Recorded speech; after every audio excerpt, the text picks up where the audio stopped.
My name is Yvonne O'Neill.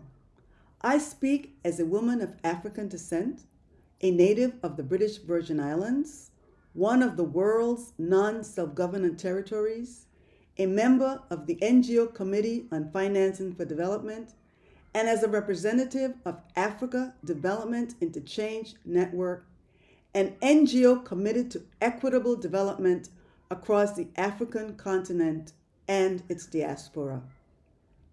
I want to begin by emphasizing that the current global financial architecture does not serve us all equitably. For people of African descent, small island developing states, and territories without full sovereignty, the system remains extractive, opaque, and unjust. We urgently need a new architecture that is inclusive, reparative, and grounded in justice. First, let us speak plainly about debt injustice. Many African and Caribbean countries are drowning in debt, incurred not from mismanagement, but from structural inequalities, climate disasters, and colonial legacies. The absence of a fair and independent sovereign debt workout mechanism entrenches poverty and dependency. At the very least, we must move toward transparent, multilateral debt restructuring, not dictated by creditors, but co-designed with affected countries. Second, we need climate finance that is not charity, but accountability. Loss and damage financing must be prioritized and delivered in the form of grants, not loans.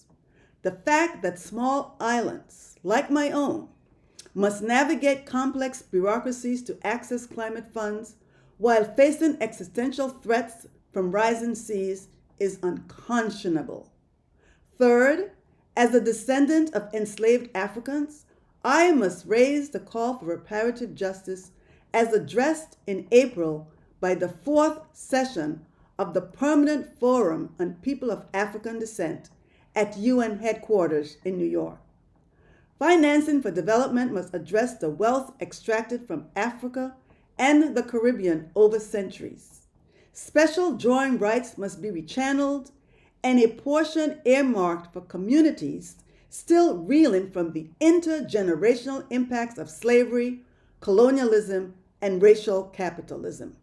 Fourth, we call for inclusive participation of non-self-governing territories in financing frameworks. We often fall through the cracks, excluded from aid, unable to borrow directly, and left out of decisions that shape our futures.